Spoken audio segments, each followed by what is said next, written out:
अस्सलाम वालेकुम, आप देख रहे हैं पाकिस्तान टुनाइट। मैं हूं सैयद समर अब्बास। नाज़रीन, आज का शो हमारा दो हिस्सों पर मुश्तमिल होगा। पहले हिस्से में हम बात करेंगे ऑब्वियसली बल्दियाती इंतखाबात के हवाले से, और दूसरे हिस्से में हम बात करेंगे OIC के गैर मामूली इजलास के हवाले से कि क्या OIC का इजलास जो कि इस्लामाबाद में आज हुआ, एक गैर मामूली इजलास इसीलिए इसे कहा जाता है अफ़गानिस्तान की सूरत हाल पर कि गैर मामूली हालात हैं अफ़गानिस्तान के अंदर, लेकिन क्या ये इजलास अपने अहदाफ हासिल कर सका है, और वो मसाइल जो अफ़गानिस्तान के अंदर इस वक्त वहाँ पे अफ़गानिस्तान के अवाम को दरपेश हैं, मुआशी बदहाली की वजह से, गुरबत की वजह से, फाका कशी की वजह से, क्या वो मसाइल हल हो पाएंगे।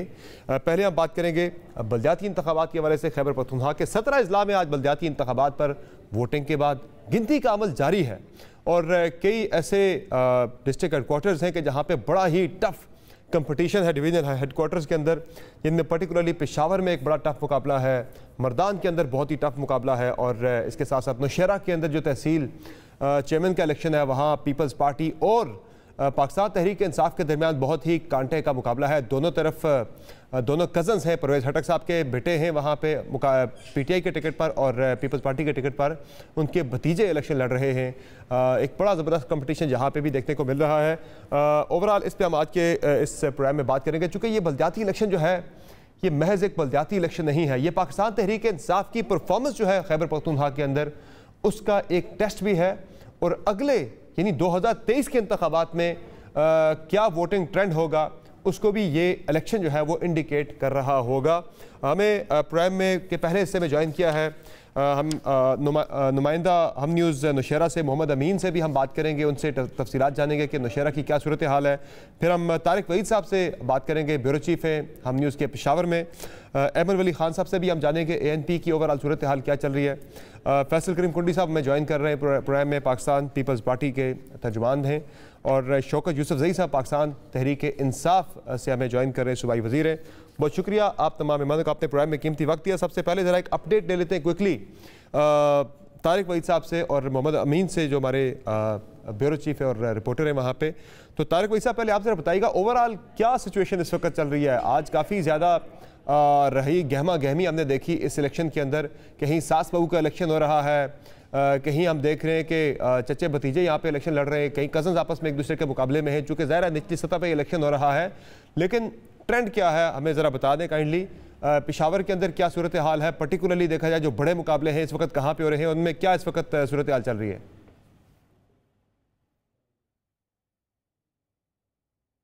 तारिक वहीद साहब से हम दोबारा रब्ता कायम करेंगे। हम मीनवाइल हम ज़रा बात करते हैं मोहम्मद अमीन साहब से, जो कि हमारे नुमाइंदा हैं नौशहरा में हम न्यूज़ के, उनसे जानते हैं वहाँ क्या सूरत है। बल्कि शौकत यूसुफजई साहब ने हमें ज्वाइन कर लिया, उनकी तरफ पहले चलते हैं। शौकत यूसुफजई साहब, ओवरऑल क्या देख रहे हैं इस इलेक्शन में, पाकिस्तान तहरीक इंसाफ की जो पॉपुलरिटी का टेस्ट है ये बल्दियाती इलेक्शन, और अगले जो PTI बात करें कि हम अगला 5 साल भी खैबर पख्तूनख्वा के अंदर लगाएंगे, तो आपके जो एक्सपेक्टेशन है उस पर वो सीटें आप हासिल कर पाएंगे नताइज? बिस्मिल्लाहिर्रहमानिर्रहीम। देखिए, सबसे पहली बात तो ये कि जो इंतखाबात हुए हैं निचले लेवल पे हुए हैं, बहुत ज़्यादा उम्मीदवार इसमें हिस्सा ले रहे हैं, और आपको पता है एक कंस्टिट्यूंसी का इलेक्शन भी हो तो उसको मैनेज करना कितना मुश्किल होता है, उसमें लड़ाई झगड़े ये सारी चीज़ें होती हैं। लेकिन ओवरऑल आप देखें तो ये गली गली का इलेक्शन था, लेकिन अगर ओवरऑल देखें तो बड़े अच्छा माहौल भी अच्छा रहा। 1-2-3 वाक़यात हुए हैं जो अफसोसनाक थे, वो दहशतगर्दी के वाक़यात थे, लेकिन ओवरऑल जो अमन अमान की सूरत हाल थी वो बेहतर रही, बड़ा मेच्योरिटी का मुजाहरा किया। और दूसरी बात देखें कि खुलकर उम्मीदवारों ने अपनी कैंपेन चलाई। कोई ये नहीं कह सकता कि जो मुझे चांस नहीं मिला है, मैंने अपना सही वो कैंपेन नहीं चलाई, तो सब ने कैंपेन चलाई है। अब फैसला करना है आवाम ने, और मैं तो ये कहूँगा कि सबको रिज़ल्ट एक्सेप्ट करना चाहिए, ये जमहूरियत का हुस्न होता है। बाकी इलेक्शन लड़ना, लोगों का क्या ट्रेन है, क्या रिज़ल्ट मिलता है, इससे हट कर पहली बात यह है कि बहुत ज़्यादा निचले लेवल के इलेक्शन है, विलेज काउंसिल से लोग मुंतखब होकर आएंगे तो आवाम को एक अच्छा रिस्पांस मिलेगा, उसके बाद उनके मसाइल हल होंगे निचले लेवल के ऊपर, क्योंकि विलेज काउंसिल से ही ज़्यादा वोट लेकर आने वाला वो आएगा। ठप्पे लगाने का जो वाकया रिपोर्ट हुआ था, पीपल्स पार्टी के लोगों ने वहाँ पे रिपोर्टेडली पहुँच के पकड़ा, वहाँ पे प्रिजाइडिंग अफसर भी गिरफ्तार हैं। वो कहते हैं कि PTI के जो है कैंडिडेट को जिताने की कोशिश की जा रही थी, और बाकी भी इस तरह के हम सुन रहे हैं शिकवे शिकायत दीगर अपोजिशन ये बातों से कि जो पीटीआई की गवर्नमेंट है वो स्टेट मशीनरी का इस्तेमाल कहीं ना कहीं कर रही है। देखें, आप भी इस इलेक्शन प्रोसेस को जानते हैं। एक दिन पहले कहाँ से धांधली होगी, सबके पोलिंग एजेंट बैठते हैं, सब वो पेटी पहले दिखाते हैं कि ये खाली है कि नहीं है, उसके बाद फिर जो है ना वोटिंग होती है। देखिए, ये तो एक वाकया था जिसमें एक जो हमारा प्रिंसिपल था, साबिका रिटायर बूढ़ा आदमी है, वो अपनी वाइफ को वहाँ छोड़ने गया था, और जब छोड़ने गया तो ऊपर से इन्होंने हल्ला बोल दिया और शोर मचाना शुरू कर दिया कि जी ये ठप्पे कहाँ हैं, ठप्पे बता देना, कौम को बता दे कि ये ठप्पे पड़े हैं, ये फलां को इतने वोट पड़े कहाँ हैं। लेकिन कल से वो चीख रहे हैं, तो ये शिकस्त की अलामत होती है। जब कोई पार्टी हारती है तो वो पहले से शोर मचाना शुरू कर देती है। अब उसके अंदर इतनी दरारें पड़ी हैं, इधर पीपल्स पार्टी के इतने हिस्से बने हुए हैं कि कोई इधर से चीख रहा है, कोई उधर से चीख रहा है। तो अपोजिशन के जो ओवरऑल है परफॉर्मेंस कि महंगाई भी है, सब कुछ है, यही चीज़ एक्सप्लॉइट की गई। शुक्र अल्हम्दुलिल्लाह किसी ने ये नहीं कहा कि जी ये हुकूमत करप्ट है, ये हुकूमत ये है। लोगों को ये बताया गया कि महंगाई, और जो समझदार लोग हैं उनको पता है कि महंगाई क्यों है। लिहाजा बहुत सारे जगहों पे आप देखें कि उस पर कि लोगों ने कान भी नहीं धरा कि जी ठीक है महंगाई है, लेकिन इसकी वजूहात हैं और उसको हटाने की कोशिश भी की जा रही है। तो ओवरऑल महंगाई वाला मसला जो है वो हॉट कर सकता है आपको सबको एक्सेप्ट करना चाहिए। ठीक है, मैं जरा तारिक वहीद साहब से भी ओवरऑल ले लेता हूँ ओवरव्यू कि वो क्या देख रहे हैं, चूंकि ज़ाहिर आपने तो पीटीआई के बारे में बताना है कि हालात मैं दोबारा आपकी तरफ आता हूँ। शौकत साहब जरा एक मिनट हमारे साथ रहेगा। तारिक वहीद साहब, क्या सूरत हाल है इस वक्त? ओवरऑल जो रिजल्ट्स हैं, पीटीआई की अपनी पॉपुलरिटी वहाँ पे बरकरार रहती नजर आ रही है या मुश्किल लग रहा है? सबर जो अभी इब्तदाई नताइज सामने आ रही हैं उसमें तो सूरत मुबिन सी है, गैर वाज़ेह है, क्योंकि 1000 से ज़ायद पुलिस स्टेशन, अगर हम पेशावर की बात करें मेयरशिप की, तो 1000 के करीब जो पुलिस स्टेशन है उसमें अभी तक कोई 20-30 के करीब पुलिस स्टेशन के गैर हतमी सरकारी नताइज आ रहे हैं।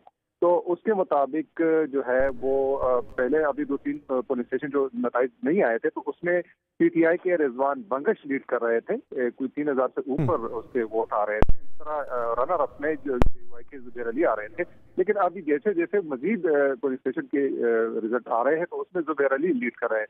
तो ऐसा लग रहा है कि जेयूआई जिसको जुबैर अली जिसको हम पीडीएम का कैंडिडेट भी कह सकते हैं, क्योंकि मुस्लिम लीग नून और कौमी वतन पार्टी की हिमायत भी जुबैर अली को हासिल थी, वो उसके दरमियान और पीटीआई के रिजवान बंगश के दरमियान काफी टफ मुकाबला देखने में आ रहा है, क्योंकि जो इब्तदाई नताइज से अंदाजा लगाना मुश्किल नहीं है कि दोनों कैंडिडेट जो है वो आगे पीछे 500,000 वोटों के हिसाब से आगे पीछे हो रहे हैं।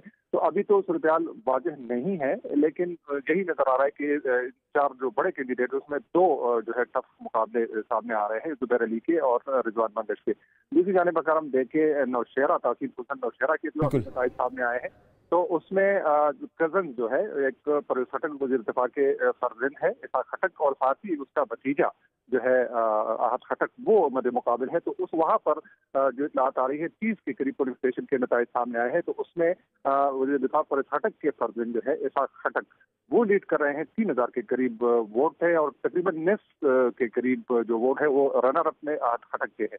जो आहत खटक वही शख्स है जो इनके वालिद खैबर पख्तूनख्वा असेंबली के वो थे, सूबाई वजीर थे, और बादशाह खटक के साथ इख्तिलाफात के बाद उसने पार्टी छोड़ी थी, फिर पार्टी में शमूलियत की थी। तो इस वक्त खटक जो है वो। अच्छा तारिक वहीद साहब, ये कोई राब्ता हुआ खटक साहब का, कोई पॉइंट ऑफ व्यू आया सामने कि वो जो रिपोर्ट आई आज के उन्होंने भतीजे को भी वोट डाल दिया जो पीपल्स पार्टी के टिकट पे लड़ रहे हैं और अपने बेटे को भी उन्होंने वोट दे दिया?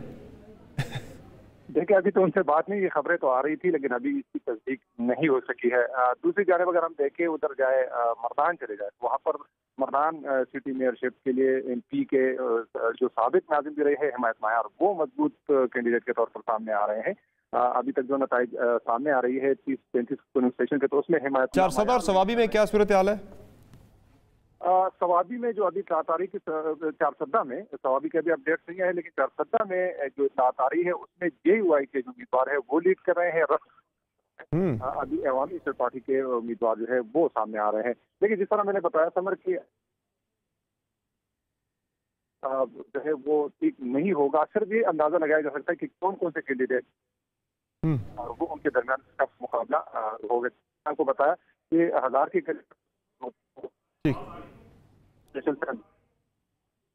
सही है। अच्छा, मैं मैं दोबारा आपकी तरफ आता हूँ तारिक वहीद साहब। एमल वली खान साहब ने हमें ज्वाइन किया है, ANP खैबर पख्तूनख्वा के प्रेसिडेंट हैं।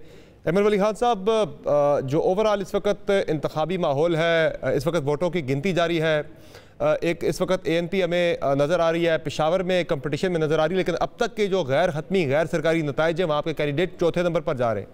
इसके अलावा चारसदा में ANP जो है एक टफ टाइम दे रही है, मर्दान में एक अच्छा कंपटीशन बिल्डअप कर रही है। ओवरऑल आप मुतमईन हैं ANP की परफॉर्मेंस से? जी समर भाई, थैंक यू वेरी मच। जाहिर सी बात है जी, इस माहौल में कि आपको पता है कि हमने सोल फ्लाइट किया है पूरे पख्तूनख्वा के लिए, और ये बहुत अरसे बाद हमने एक सोलो फ्लाइट की शक्ल में हम मैदान में उतरे हैं। और फिर अल्हम्दुलिल्लाह ये कोई 17 तहसील है, तो 17 तहसील में बहुत अरसे बाद हमारे कोई 81% सीट्स पे कैंडिडेट्स हैं। और आपको पता है कि अवामी नेशनल पार्टी किन मुश्किलात से गुजरी है और गुजर रही है, कि हम वॉर अगेंस्ट टेररिज्म के जो अभी तक हमारे असरात है, कि आज भी आपको जैसे मैंने बताया कि हमारे कुछ वर्कर्स पे धमाके हुए हैं, कल भी हमारे एक उम्मीदवार को शहीद किया गया है। तो ये सब चल रहे हैं, और जाहिर सी बात है हमारा पोजीशन अल्हम्दुलिल्लाह 4th, 3rd, 2nd ऑब्वियसली वो तो when you are taking part in a competition, तो कोई फर्स्ट आएंगे, कोई सेकंड आएंगे, कोई थर्ड आएंगे, कोई फोर्थ आएंगे ना। हमारा बस एक ही डिमांड होता है हमेशा के लिए कि लेवल प्लेइंग फील्ड मिलना चाहिए, और लेवल प्लेइंग फील्ड पे फिर हम लेकिन इस वक्त जो एमल वली खान साहब, जो हुकूमत कह रही है, PTI की गवर्नमेंट कह रही है कि हमारा मुकाबला है बाकी तमाम तर जमातों के साथ, तो क्या सारी जमातें मिल के खैबर पख्तूनख्वा में पाकिस्तान तहरीक इंसाफ का जोर तोड़ने में कामयाब हो पाएंगी? क्योंकि ये बलदियाती इलेक्शन सिर्फ बलदियाती इलेक्शन नहीं है, PTI की पॉपुलरिटी का टेस्ट भी है, 2023 के इंतखाबात का भी एक ये इंडिकेट कर रहा है कि वोटिंग ट्रेंड क्या हो सकता है। देखिए समर भाई, एक तो सबसे पहले वाजे हो जाएगा कि PTI का मतलब वोटर कितना टर्न आउट होता है और बाकियों का कितना होता है। और सबसे बड़ा आप देखें कि जो पिछले इलेक्शन के वोटों की गिनतियां थी और इस इलेक्शन के, वही हल्के हैं, वही इलाके हैं, वही आबादी है, तकरीबन उसी किस्म का इलेक्शन है, वही टर्न आउट है। लेकिन ये आप मैं सिर्फ वो इशारा करना चाह रहा हूँ कि वो वोट प्रोपोर्शनेट जो है वो देखिए। PTI पख्तूनख्वा में दूसरी दफा हुकूमत कर रही है, ये नहीं कि ये पहली दफा कर रही है। अवाम का इनके ऊपर से एतमाद हट चुका है इन हालात में भी, वरना आपको पता है कि एक पार्टी विफाक में हुकूमत में हो, पख्तूनख्वा में उनकी 2/3 मेजॉरिटी से बढ़ के मेंबर्स हो, और इन हालात में तो मतलब कोई और पार्टी होती तो उसको तो क्लीन स्वीप करना चाहिए था बिल्कुल बल्दियात में। वो भी इन्होंने फिर इतने फंड्स के वादे करके और फिर इलेक्शन कमीशन के जो ज़ाबिता। सही है एमल खान साहब, हमारे साथ रहिएगा। मैं दोबारा आपकी तरफ आता हूँ। हम जरा मोहम्मद अमीन साहब से नौशेरा की एक अपडेट क्विकली ले लेते हैं, जो कि बड़ा इंटरेस्टिंग इलेक्शन वहाँ पे इस वक्त हो रहा है। मोहम्मद अमीन साहब, क्या इस वक्त सूरत हाल है वहाँ पे नौशेरा में? वोट काउंट कहाँ पहुँचा, कौन लीड कर रहा है और क्या कंपटीशन की फिजा है वहाँ पे? जी बिल्कुल, नौशेरा में सियासी हलचल जारी है और अभी तक आपको जैसे पता है कि यहाँ पर जो सबसे बड़ी फैमिली है खटक फैमिली, उनके दरमियान मुकाबला जारी है। वज़ीर दिफा परवेज़ खान खटक के परजन इसाक खान खटक और उनके जो भतीजे हैं आखत खान खटक तहसील नौशेरा में, उनके दरमियान बड़ा टफ मुकाबला चल रहा है। और अभी तक जो रिज़ल्ट हमारे पास आए हैं उनमें PTI से जो परवेज़ खटक के परजन हैं इसाक खान खटक, वो 4114 से उन्होंने हासिल किए हैं, जबकि उनके जो भतीजे हैं उन्होंने 1566 हासिल किए हैं, जबकि तीसरे नंबर पर GOI है और उन्होंने 1383 वोट जो है हासिल किए हैं। तो इनके दरमियान बड़ा इंटरेस्टिंग जो है मुकाबला जारी है। और तहसील जहांगीरा पर जो बात की जाए तो वहाँ पर ANP के जो सूबाई नायब सदर है सिकंदर अब्बास खान खटक, उनके और जो मियाँ जमशेद हैं उनके दरमियान मुकाबला जारी है। और अभी तक जो है सिकंदर अब्बास जो है वो लीड पर है। और अगर तहसील पब्बी की बात की जाए तो वहाँ पर जो है इशफाक खान खटक जो पाकिस्तान तहरीक इंसाफ से उनका ताल्लुक है वो लीड पर है। ठीक है, बहुत शुक्रिया मोहम्मद अमीन, आपने अपडेट किया। मुझे क्विक ब्रेक लेनी नाज़रीन, ब्रेक लेते हैं, ब्रेक से वापस आएंगे। खैबर पख्तूनख्वा के बलदियाती इंतखाबात के हवाले से क्या इस वक्त रिजल्ट आ रहे हैं, कौन सी पार्टी लीड कर रही है, क्या पाकिस्तान तहरीक इंसाफ अपनी पॉपुलरिटी बरकरार रख पाएगी या नहीं, इस पर मजीद बात करेंगे। ब्रेक के बाद हमारे साथ रहिएगा।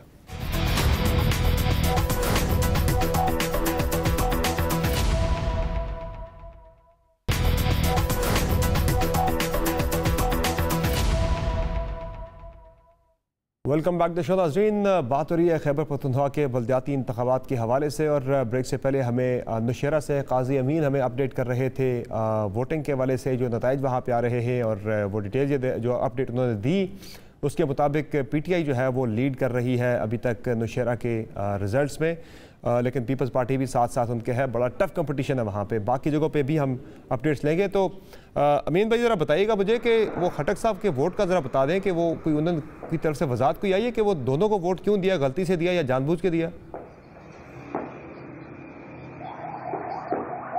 जी बिल्कुल, आज परवेज़ खान खटक साहब ने अपने आबाई गांव मानकी शरीफ में वोट पर पोल करने के लिए गए थे, तो वहां पर उन्होंने 2 दफ़ा बैलेट पेपर जो है वो प्रिजाइडिंग ऑफिसर से हासिल किए। पहले उन्होंने अपने जो परजंद हैं इसहाक खान खटक, उनका जो इंतखाबी निशान है बल्ला, और अहद खान खटक जो उनका भतीजा है उनका निशान जो तीर है, दोनों पर उन्होंने जो है कर दिए। और उसके बाद उन्होंने प्रिजाइडिंग ऑफिसर के पास जाकर दोबारा बैलेट पेपर हासिल की। जब इसी सिलसिले में हमने उनसे बात करने की कोशिश की तो उन्होंने कहा कि भाई मुकाबले में हमारा भतीजा है और मेरा भाई है, तो इस सिलसिले में मैं किसी पर भी गुफ्तगू आपसे नहीं कर सकता।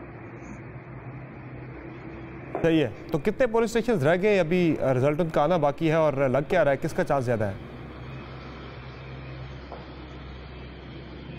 अभी तक तो अगर देखा जाए तो तहसील नौशेरा पर बल्ले का जो है वो है, और उसके बाद अगर तहसील पबी पर अगर चले जाएं तो वहाँ पर भी पाकिस्तान तहरीक इंसाफ के जो उम्मीदवार है इशफाक खान खटक, जो साबिका नाज़िम आला भी रह चुके हैं, वो लीड कर रहे हैं। और अगर तहसील जहांगीरा में चले जाएं तो वहाँ पर जो है सूबाई नायब सदर जो है अवामी नेशनल पार्टी के सिकंदर अब्बास खान खटक, वो लीड कर रहे हैं। सही है, चले, बहुत शुक्रिया आपका, आपने हमें इस पर अपडेट किया। नाजरीन ने बड़ा इंटरेस्टिंग ये बलदियाती इलेक्शन है खैबर पख्तूनख्वा का, चूँकि मुसलसल 2 मरतबा, पहली मरतबा किसी भी इलेक्शन में इलेक्ट्रल हिस्ट्री में किसी भी जमात ने खैबर पख्तूनख्वा में दूसरी मरतबा अपनी गवर्नमेंट बनाई, और PTI तीसरी टर्म का ख्वाब भी देख रही है, कोशिश भी है, ज़ाहिर ख्वाहिश भी होती है। लेकिन ये बलदियाती इलेक्शन जो है ये डिटर्मन करेगा कि क्या पाकिस्तान तहरीक इंसाफ तीसरी मरतबा खैबर पख्तूनख्वा का इंतखाबी मैदान मारने में 2023 में कामयाब हो सकेगी या नहीं। ज़्यादा यहाँ पे जो इशू है वो महंगाई का इशू है, ओवरऑल परफॉर्मेंस का इशू है जो मौजूदा गवर्नमेंट है खैबर पख्तूनख्वा में PTI की, ये काफ़ी ज़्यादा इस वक्त मुश्किल पैदा कर रही है PTI के लिए। पेशावर के अंदर जो सूरत हाल है वहाँ पे जिस तरह बताएगा कि जो कैंडिडेट हैं वहाँ पे रिजवान बंगश एक नए कैंडिडेट हैं, महीने पहले आके उन्होंने कैंपेन स्टार्ट की, लेकिन अच्छी कैंपेन की, अभी वो लीड तो कर रहे हैं, लेकिन बहुत से लोग उनके नाराज़ भी हो गए। एक बाहर से आने वाले बंदे को, दुबई से आने वाले बंदे को टिकट दे दिया गया। और इंटरेस्टिंगली यहाँ पे जो सूरत हाल देख रहे हैं हम पेशावर के अंदर नाजरीन, जो 3 बड़ी पॉलिटिकल पार्टीज़ हैं जो मुकाबले में इस वक्त, पीपल्स पार्टी ने भी एक बिलियनर को टिकट दिया वहाँ पे, जो साबिक वज़ीर थे अरबाब आलमगीर साहब, उनके बेटे को वहाँ पे टिकट दिया। फिर उसके बाद जो पाकिस्तान तहरीक इंसाफ उन्होंने भी एक बिलियनर को वहाँ पे टिकट दिया। और जो JUI यानी जो PDM के कैंडिडेट हैं ज़ुबैर अली, वो ग़ुलाम अली साहब के बेटे हैं, वो भी बहुत एक तगड़ी सियासी शख्सियत हैं और फाइनेंशियली भी बहुत साउंड बताए जाते हैं। तो तीनों जो बड़ी पॉलिटिकल पार्टीज़ वहाँ पे इस वक्त इलेक्शन कॉन्टेस्ट कर रही हैं, उन्होंने बहुत ही अमीर कैंडिडेट्स को टिकट वहाँ पे दिए हैं। कोई गरीब वर्कर, जो कि स्पिरिट होती है इस बलदियाती इंतखाबात की, कि वर्कर जो है वो आगे आए, किसी छोटे वर्कर को टिकट दिया जाए, तो वो चीज़ें जो हैं ओवरऑल हम देख रहे हैं KP के अंदर कि उसमें जो वर्कर हैं मुख्तलिफ पॉलिटिकल पार्टीज़ के, वो नज़रअंदाज होते नज़र आए हैं। और जो अमीर लोग हैं जिनके पास पैसे का ज़ोर है, वो बड़ी पार्टीज़ के टिकट्स लेने में कामयाब हुए हैं। प्रोग्राम में यहाँ एक ब्रेक लेंगे, ब्रेक से वापस आएंगे तो हम बात करेंगे जो OIC का गैर मामूली इजलास है। क्विक ब्रेक के बाद वापस आते हैं। एजाज अहमद चौधरी साहब हमारे साथ मौजूद हैं और हमें ज्वाइन कर रहे हैं lieutenant general retired Amjad Shoaib साहब। उनसे हम बात करेंगे कि क्या ये इजलास अपने अहदाफ हासिल करने में कामयाब हुआ या नहीं। बातों की ब्रेक के बाद हमारे साथ रहिएगा।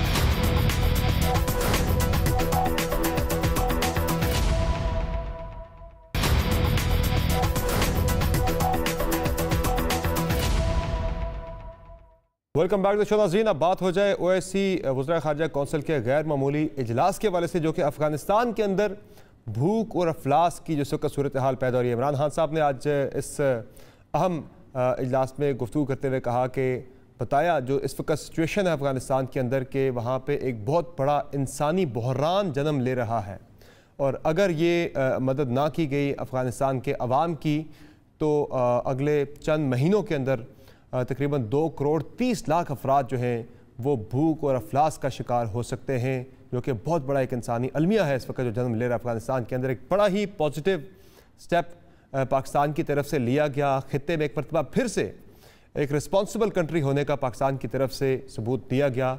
इस कॉन्फ्रेंस का इनेकाद करना और इसे सक्सेसफुल बनाना, लेकिन ज़ाहिर है सबसे इंपॉर्टेंट चीज़ है इसके जो अहदाफ हैं, जो अहदाफ मुकर्रर थे पाकिस्तान की तरफ से या फिर OIC की तरफ से, क्या वो हासिल करने में ये इजलास कामयाब हुआ है। इस पर हम आज के प्रोग्राम में बात करेंगे। लेकिन आपको जो एलामिया आया है उसमें जो फैसले हुए वो मैं आपके साथ ज़रा शेयर करता हूँ। सबसे पहले एक तो ये हुआ कि अफ़गानिस्तान के लिए OIC का नुमाइंदा खुसूसी मुकर्रर करने का फ़ैसला किया गया है आज के इस अहम इजलास के अंदर। फिर अफ़गानिस्तान के लिए फ़ूड सिक्योरिटी प्रोग्राम शुरू किया जाएगा। तीसरा जो अहम फ़ैसला हुआ जो शाह महमूद कुरैशी साहब ने अनाउंस किया, अफ़गानिस्तान के लिए इमदादी फ़ंड कायम किया जाएगा। ये बहुत ही इंपॉर्टेंट एक ये डिसीजन है आज का। अफ़गानिस्तान के बैंकिंग उनका जो सिस्टम है वो इस वक्त मुंजमद है, काम नहीं कर रहा। उसको फ़ाल करने के लिए पैसों को मुंजमद नहीं रखा जा सकता, उसके लिए एक मैकेनिज़्म बनाया जाएगा। और OIC और अक़वाम मुत्तहिदा में अफ़गानिस्तान की सूरत हाल पर एक मैकेनिज़्म बनाया जाएगा। और ये भी कहा गया कि ये एक मुतालबा भी था कि जो पाबंदियां हैं इस वक्त अफ़गानिस्तान पर वो इंसानी इमदाद पर असरअंदाज नहीं होनी चाहिए। तो ये अहम चीदा फ़ैसले थे जो कि आज एलामिया के अंदर शाह महमूद कुरैशी साहब ने अनाउंस किए इस गैर मामूली इजलास में जो हुए। हमें इस सेगमेंट में ज्वाइन कर रहे हैं एजाज चौधरी साहब, साबिक सेक्रेटरी खारजा, और lieutenant general retired Amjad Shoaib साहब, दिफाई तजज़ियेकार हैं। एजाज चौधरी साहब, आज का जो इजलास था OIC का गैर मामूली इजलास से कहा जाता है, ज़ाहिर अफ़गानिस्तान के अंदर जो सूरत हाल है वो बड़ी गैर मामूली है कि भूख और अफलास का शिकार बड़ी आबादी अफ़गानिस्तान के अंदर इस वक्त हो रही है पाबंदियों की वजह से, और जो उनका बैंकिंग सिस्टम सारा फ्रोज़न है और जो इंटरनेशनल सैंक्शंस की वजह से। इस पर जो आज OIC के 57 मुस्लिम ममालिक जो हैं वो बैठे हैं इस्लामाबाद के अंदर, डेलिब्रेट किया, क्या जो मुकर्ररा अहदाफ थे पाकिस्तान की नज़र में इस कॉन्फ्रेंस का के इनेकाद करने में आपको लग रहा है कि वो अहदाफ हासिल करने में आज का इजलास कामयाब हुआ है? जी, मेरे ख्याल में हुआ है जी। जब ये इजलास की तैयारी हो रही थी तो हम भी गए, वजारत खारजा, बाकी जो लोगों से भी मिले, तो पता ये चला कि इसका तो एक यकनुकाती एजेंडा है, यानी ह्यूमैनिटेरियन असिस्टेंस, इंसानी हमदर्दी के तौर पर जो इमदाद वहाँ पहुँचाई जाए अफगानिस्तान को, क्योंकि सूरत हाल वहाँ बड़ी बिगड़ गई है। तो ट्रस्ट फंड बनना था या कोई इससे मिलती जुलती चीज, पर मैं ये देख रहा हूँ कि एलामिये में उससे आगे बढ़ के भी मामला चला गया है। मिसाल के तौर पर उन्होंने देखा है कि ये जो एनेबलिंग प्रोविजंस हैं, एक तो है ना ट्रस्ट फंड बनेगा और इमदाद उसके थ्रू जाएगी, दूसरा एनेबलिंग प्रोविजंस हैं जिनका आपने भी अभी जिक्र किया है कि किस तरीके से अक़वाम मुत्तहिदा के साथ मिलकर काम किया जाए कि वो जो सैंक्शंस हैं वो सैंक्शन से ह्यूमैनिटेरियन असिस्टेंस को कम से कम एग्जेम्पशन दे दी जाए, उससे अलग कर दिया जाए ताकि ये जो मामला रुके। देखिए, सारा इस वक्त जो बैंकिंग क्राइसिस है, सारा जो इंपोर्ट एक्सपोर्ट नहीं हो सक रही, वहाँ पे तनख्वाही नहीं दी जा पा रही, वहाँ पे पूरा एक इकोनॉमिक क्राइसिस आया हुआ है, वो सारा का सारा सैंक्शंस की वजह से, जिसका इस फसाने में जिक्र नहीं है, वो असल में बुनियादी तौर पर तो उसकी वजह से लोग नहीं कर पा रहे, वरना क्या मसला था। तो बैंक्स जो हैं वो बड़े डर गए, ना सिर्फ अफगानिस्तान के अंदर मौजूद बैंक बल्कि बाहर के भी, कि जो किसी उनसे डील करेगा वो सैंक्शंस का शिकार हो जाएगा। इस वजह से ये एक बहुत बुनियादी नुक्ता था और मुझे खुशी हुई है कि इस एलामिये में हेड ऑन उसको लिया गया है कि हमने जाके ये अमेरिका से टेकअप करना है। दूसरा एक इसकी सिंबॉलिक वैल्यू भी है जी पाकिस्तान के लिए। सिंबॉलिक वैल्यू ये है कि पाकिस्तान अल्हम्दुलिल्लाह दहशतगर्दी को शिकस्त देने वाले मुल्कों में से है। अल्हम्दुलिल्लाह आज यहाँ पे खासी हद तक अमन है। पाकिस्तान में इंटरनेशनल क्रिकेट भी, स्पोर्ट्स भी वापस आ रही है। पाकिस्तान की इतनी बड़ी तादाद में माशाल्लाह ये कॉन्फ्रेंस हमने उसका इनकाद करके ये साबित कर दिया है कि पाकिस्तान एक खित्ते में स्टेबिलिटी के लिए अपना काम करना चाहता है। तीसरी बात ये है कि अफगानिस्तान के लिए अगर पाकिस्तान नहीं बोलेगा तो कौन बोलेगा? बिल्कुल। लेकिन पाकिस्तान तो हमसाया रहा है इनका। हमने इल्जामात भी सहे कि जी आप ये मदद करते हैं, वो मदद करते हैं, ये करते हैं, वो करते हैं। तो आज हमने दुनिया को बताया कि 20 साल हम सच बोल रहे थे, सियासी हल है। आज जब सियासी हल का मौका आया तो आपने एकदम से एक रवैया बदल है। ये इससे नुकसान होगा, यानी ये बहुत इसका संगीन खतरा है कि हम 2001 से पहले वाले दौर में चले जाएं और दोबारा अफगानिस्तान में खाना जंगी हो और वहां पे दोबारा, यानी अब वजीर आजम साहब ने भी कहा कि यहाँ से जो है रिफ्यूजीज की लहरें उठेगी। तो यूरोप में तो 100-200 भी पहुंचे तो वो कहते हैं कि इस्लामोफोबिक माहौल बन जाता है। तो इसके बाद क्या होगा? इसी तरह दहशतगर्दी के हवाले से आप एक तरफ कह रहे हैं कि तालिबान जो है वो दहशतगर्दी के ये किसी को आने ना दें, दूसरी तरफ उनकी abilities to control the situation वो आप खत्म कर रहे हैं। तो मैं समझता हूँ कि इसने ये तमाम बातों पर रोशनी डाली है और इस बात के लिए तैयार किया है बैनुल अक़वामी ओपिनियन कि जनाब ये मसला अर्जेंट है और उसको फौरी तौर पर एड्रेस करना चाहिए। जी ठीक है, यानी आप काफ़ी होपफुल है, काफ़ी पॉजिटिव आपको लग रहा है कि जो आज डेवलपमेंट्स हुई हैं इस इजलास के अंदर, जो इसका आउटकम है वो बड़ा पॉजिटिव है अफगानिस्तान के लिए भी, पूरे रीजन के लिए भी, पाकिस्तान के लिए भी। जनरल साहब 57 मुस्लिम ममालिक हैं। इससे पहले बड़े हमने क्राइसिस देखे मुस्लिम कंट्रीज़ के अंदर, पर्टिकुलरली अगर बात की जाए शाम की बात की जाए, फ़लस्तीन के मसले की बात की जाए, यमन की बात की जाए, किसी भी मामले पे तमाम मुस्लिम कंट्रीज जो हैं वो इकट्ठे नहीं हो पाए, एक पेज पे नहीं आ सके। अफगानिस्तान के मसले पे हमने देखा कि इकट्ठे तो हो गए सारे, लेकिन अहम चीज़ यही है कि सारे मुस्लिम कंट्रीज जो हैं बहुत अमीर ममालिक भी हैं, ये मिल के अफगानिस्तान के पर्टिकुलरली जो अफगानिस्तान के अवाम हैं उन्हें इस मुश्किल सूरत हाल से, भूख नंग अफलास से निकालने में कामयाब हो पाएंगे या मुश्किल लग रहा है? क्या आपकी क्या राय है? बिस्मिल्लाहिर्रहमानिर्रहीम। देखिए मेरा ख्याल है पार्शली कामयाब होंगे, क्योंकि अभी बहुत कुछ करने को रहता है और टाइम बड़ी जल्दी गुजर रहा है। और आप देखिए कि पाकिस्तान पिछले 4 महीने से इस बात के लिए कोशां था। बहुत दफा पाकिस्तान ने इंटरनेशनल कम्युनिटी को याद करवाया कि भाई ये मसला आ रहा है, और अब आप देखिए कि शदीद सर्दी आ गई। बिल्कुल। और इसमें लोगों के पास वहाँ खुराक की किल्लत और दवाइयाँ अद्वियात वगैरह नहीं है, और दूर दराज इलाके और वहाँ क्लोथिंग की भी प्रॉब्लम्स होंगी। बिल्कुल। तो जो इशू था, जो मसला था, वो तो एक तरह से अब वो प्रैक्टिकली आपके सामने है, वो चल निकला है। अब जरूरत ये थी कि फौरी कुछ होता, लेकिन अभी पहले ये मैकेनिज्म वगैरह क्रिएट किया जाएगा। फिर उसके बाद ये है कि जो आपने सैंक्शंस की हम बात कर रहे हैं, क्योंकि इनका बैंकिंग सिस्टम तो काम नहीं कर रहा, सो नेचुरली कोई सिस्टम इनको वादा करना पड़ेगा या बैंक्स को कम से कम एक इस अकाउंट के लिए इजाजत देनी होगी। तो वो अभी बातचीत अभी होनी है उसके बारे में। अमेरिका रिलेक्टेंट था। अमेरिका हालांकि किसी के कहने के बगैर भी वो ये कर सकते थे कि ठीक है, अगर कोई डोनेशन देना चाहता है तो बैंकिंग सिस्टम हमको उतना उनको अलाउ कर देते हैं, वो करें। लेकिन ये नहीं। अमेरिका मैं समझता हूं कि इस मामले में मुझे इतना मुखलिस नजर नहीं आता जितना कि हम या बाकी दुनिया के या इस्लामी मुल्क, दुनिया के कई मुल्क जो है वो हेल्प करना चाह रहे हैं। जहां तक ताल्लुक है इस्लामी मुल्कों का, कि ये इनका आज का जो यहाँ पे तकरीरें हुई है, जो कुछ इसमें नॉन कमिटल यानी कमिटमेंट किसी ने कोई खास की नहीं, चले गए, ये एक और बड़ा मसला है कि इनसे कमिटमेंट निकलवाने में फिर आपको भाग दौड़ करनी पड़ेगी, उनको परसू करना पड़ेगा और वो मजीद डिले होगी। सो ये सारा बावजूद इसके कि हमने एक एलामिया ले लिया जो कि ऑल एनकम्पसिंग है, लेकिन इसको अमली जामा पहनाना वो एक लंबा रास्ता लगता है। बिल्कुल। इस पे आज शाह महमूद कुरैशी साहब ने आज इस पे शाह महमूद कुरैशी साहब ने भी बात की थी कि ये इजलास आज का हो गया, यहाँ हमें इस पे खुशी नहीं मनानी चाहिए कि भाई आज हमने जो करना था कर लिया। उन्होंने कहा इस पे फॉलो अप होना चाहिए और हमें क्विक फॉलो अप्स इस पे रखने होंगे, तब जाके मसले का बिल्कुल फॉलो अप का मसला रहेगा उसमें, क्योंकि ये सारे अभी जबानी बातचीत है और इसका पेपर वर्क के इसको कैसे क्या वो मैकेनिज्म कैसे तैयार किया जाएगा, कौन लोग उसको हैंडल करेंगे, ये चीजें अभी चलेंगी। और फिर कहीं जाके कोई पैसों की कमिटमेंट वगैरह देता है, क्या वो लोग सफिशिएंट पैसा मुहैया करते हैं। मेरा अपना ख्याल है कि सऊदी जिनके पास बेपनाह पैसा है, उन्होंने $1 बिलियन नहीं, 1 बिलियन रियाल कहा, रियाल, बिल्कुल रियाल दिए। बाकियों से आप तवक्को कर सकते हैं कि बाकियों के पास तो उतने भी पैसे नहीं है।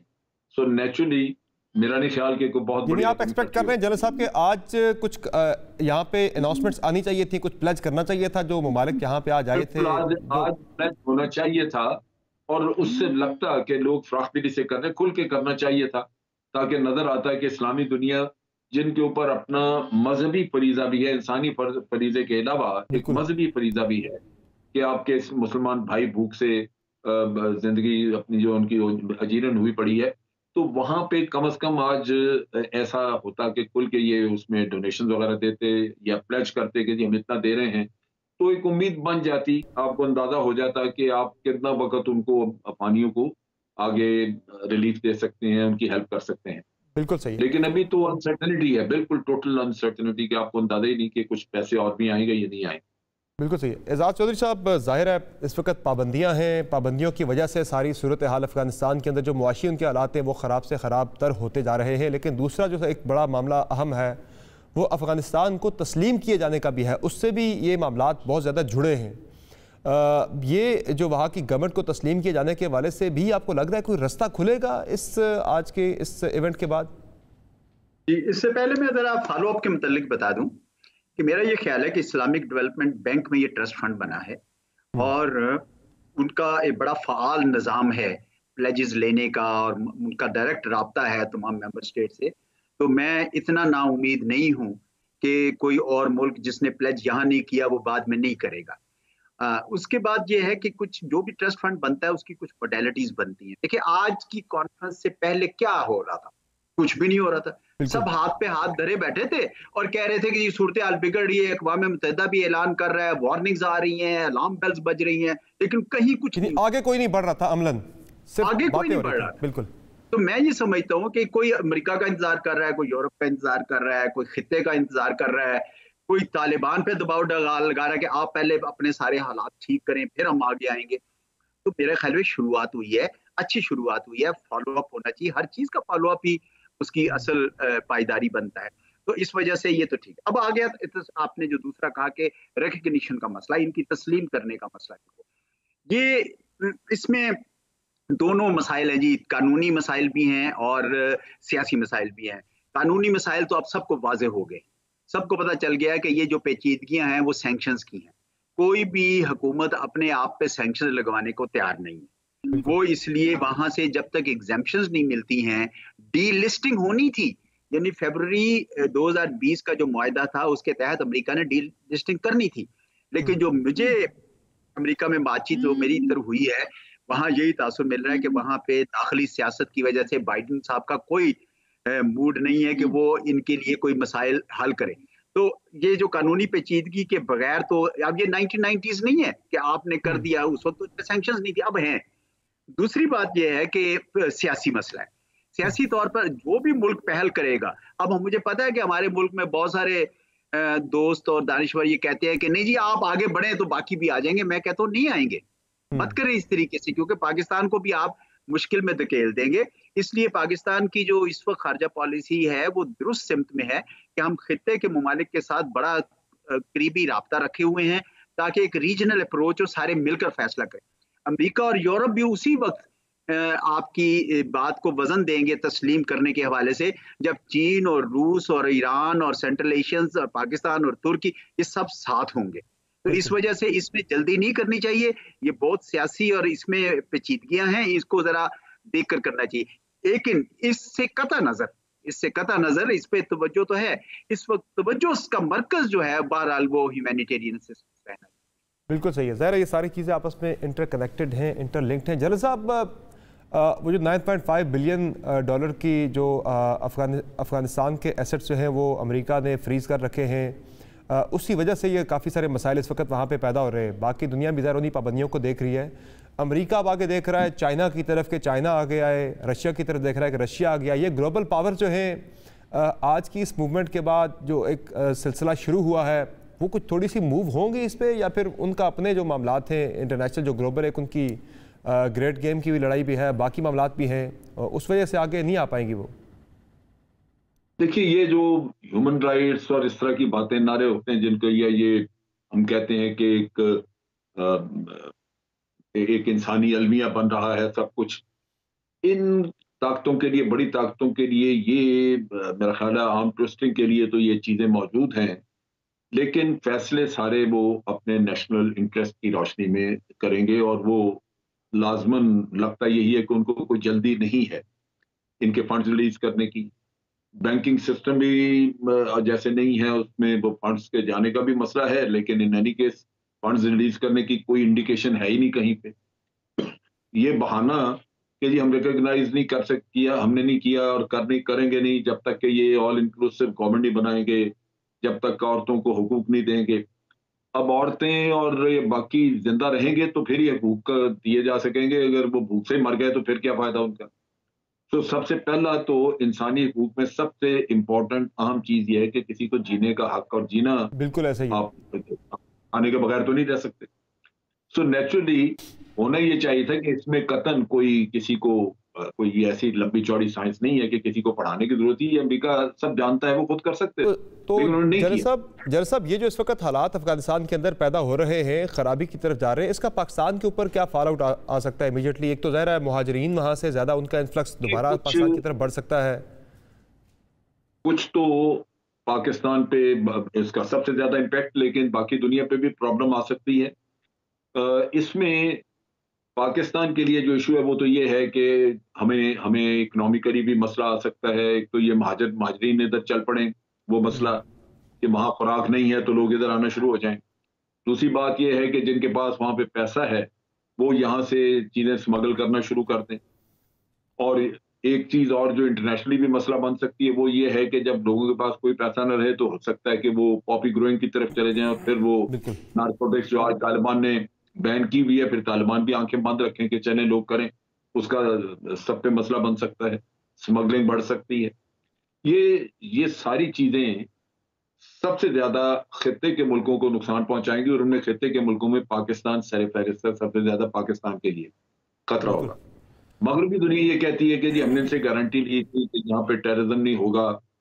टेररिज्म सबसे बड़ा खतरा है। वो दोबारा मेरा नहीं ख्याल कि दुनिया में किसी और को टेररिज्म का खतरा है, क्योंकि जो वो ऑर्गेनाइजेशन आपका पॉइंट टेररिज्म करती थी वो आज बहुत कमजोर हो चुकी है। खतरा है तो पाकिस्तान को है, रशिया चाइना को है, जो दाइश से फिक्रमंद हैं, ईस्ट तुर्किस्तान वाली मूवमेंट से फिक्रमंद हैं, टीटीपी हमारे गले पड़ी हुई है। तो मसाइल हमारे हैं, इनके नहीं है। बिल्कुल सही है। एजाज चौधरी साहब, मेरा यही सवाल मैं आपसे भी करूंगा पाकिस्तान के कॉन्टेक्स्ट में कि इस वक्त जो हालात हैं वहाँ पे पाकिस्तान को किस हद तक अफेक्ट कर सकते हैं अगर ये एड्रेस नहीं किए जाते, और हमें क्या करना चाहिए उसके लिए? एक तो हमने ये इजलास तो कर लिया, लेकिन इंटरनली अपने लिए हमें क्या करना चाहिए फॉल आउट से बचने के लिए? जनरल साहब की तमाम बातों से मैं इत्तेफाक करता हूँ।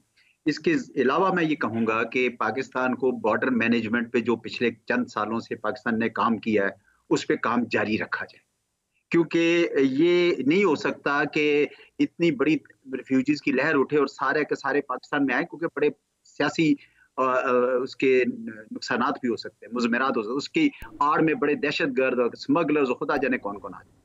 दूसरा मैं ये कहना चाहूँगा कि पाकिस्तान खित्ते के ममालिक से अपना जो राब्ता है वो तेज तर कर दे, क्योंकि जिस तरह OIC तो ज्यादा ये करेगी ना कि असिस्टेंस मोबिलाइज कर देगी, खित्ते के असल हल तो खित्ते के ममालिक सर जोड़कर मिलेंगे तब होगा। इस वजह से वो जो क्लोज राब्ता है वो हमारा अच्छा है। तीसरा ये भी नुक्ता पाकिस्तान का सही है कि अमेरिका को एंगेज करना बड़ा ही जरूरी है। तो ये ट्राइका प्लस की जो मीटिंग्स हो रही है ये भी बहुत ही अच्छी हैं। और दहशतगर्दी की बात तो जनरल साहब ने कर ही दी है कि TTP के हवाले से हमें जरा थोड़ा सा ज्यादा मोहतात होना चाहिए।